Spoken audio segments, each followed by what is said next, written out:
രതി ഗുഹ കവിതയാണ്. ഹ്രസ്വരാമായണം എന്ന ഒരു കാവ്യം ഞാൻ എഴുതിയിട്ടുണ്ട്. അതിൻ്റെ വരികളാണ്, അതിലെ ചില വരികളാണ് ഇത്.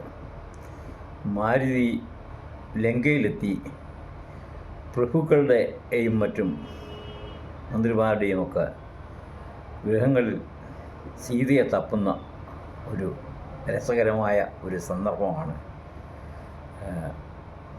ഇത്. അതുപോലെ രാമായണത്തിലൊന്നും ഇല്ല, ഒരു സങ്കല്പമാണ് എന്ന് പറയാം. പക്ഷേ ഇതിൽ ചില യാഥാർത്ഥ്യങ്ങളുണ്ട്. ലൗകിക ജീവിതം നയിക്കുന്ന ആൾക്കാർക്ക് അറിയേണ്ട ഒട്ടനവധി കാര്യങ്ങൾ ഇതിലുണ്ട്. ഇത് ശ്രദ്ധയോടെ കേൾക്കുകയാണെങ്കിൽ ഈ കുറവുകളൊക്കെ പരിഹരിക്കാൻ കഴിഞ്ഞാൽ അവരുടെ ജീവിതം സംതൃപ്തമായിരിക്കും, ലൗകിക ജീവിതം, ദാമ്പത്യ ജീവിതം സുഖകരമായിരിക്കും എന്ന് ഞാൻ കരുതുന്നു. ഞാൻ കവിതയിലേക്ക് കിടക്കുകയാണ്.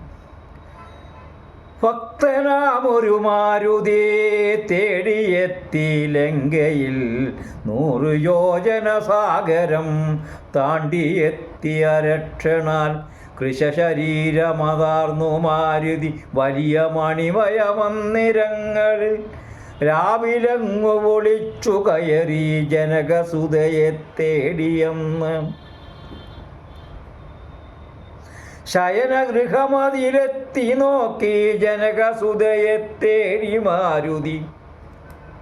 പ്രൗഢിയോടെ ഉയർന്നു നിൽക്കും പ്രഭുഗൃഹങ്ങളിലെത്തി നോക്കി.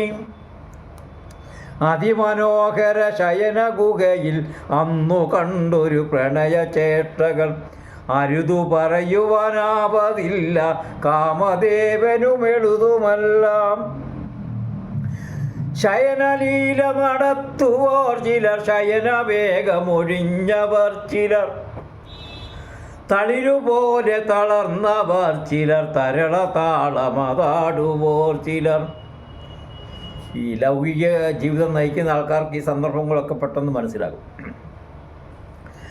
പയറുവള്ളികൾ പോലെ ചിലരെ പതിയിലങ്ങു പടർന്നിടുന്നു. പതിപരായണ എന്നു ചൊല്ലി പതിയെ ചുറ്റി വരിഞ്ഞിടുന്നു. അർത്ഥനഗ്നകളായി സതികൾ കിന്നരിച്ചു കിടന്നിടുന്നു. അല്പവസ്ത്രമുടുത്തു പലരും വിസ്തരിച്ചു കിടന്നിടുന്നു.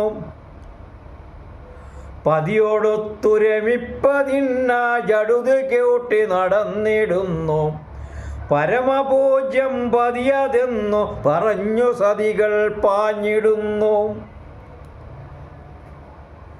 ശയനവേഗമൊഴിഞ്ഞ ചിലര പതിയെ വിട്ടു ശയിച്ചിടുന്നു. ചേലയൊന്നു പിണങ്ങി മാറി പരിഭവിച്ചു കിടന്നിടുന്നു.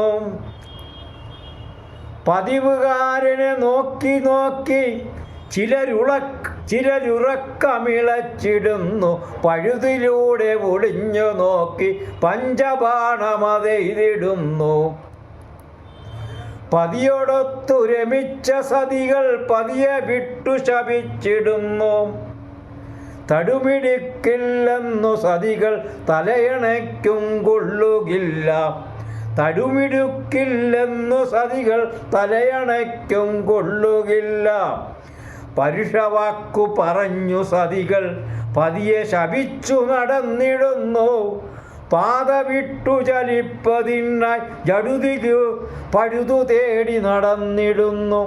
പാത വിട്ടു ചലിപ്പതിനായി പഴുതു തേടി നടഞ്ഞിടുന്നു. കാമകേടികൾ പലതും ഇങ്ങനെ കണ്ടു മാരുതി മനസ്സു മരമതുപോലെയാക്കി ജനകസുതയെ തേടിയത്രേ. കഷ്ടമെന്തൊരു പോഷനോ ഞാൻ, മാരുതി ഓർക്കുകയാണ്, കഷ്ടമെന്തൊരു പോഷനോ ഞാൻ പതിപരായണ ജനകസുതയെ പ്രഭുഗണങ്ങളുടെ ശയനഗുഹയിൽ തേടിടുന്നൊരു പാമരൻ ഞാൻ. കഷ്ടമെന്തൊരു പോഷനോ ഞാൻ പതിപരായണ ജനകസുതയെ പ്രഭുഗണങ്ങളുടെ ശയനഗുഹയിൽ തേടിടുന്നൊരു പാമരൻ ഞാൻ. രചന ശിവകുമാർ ഐത്തല.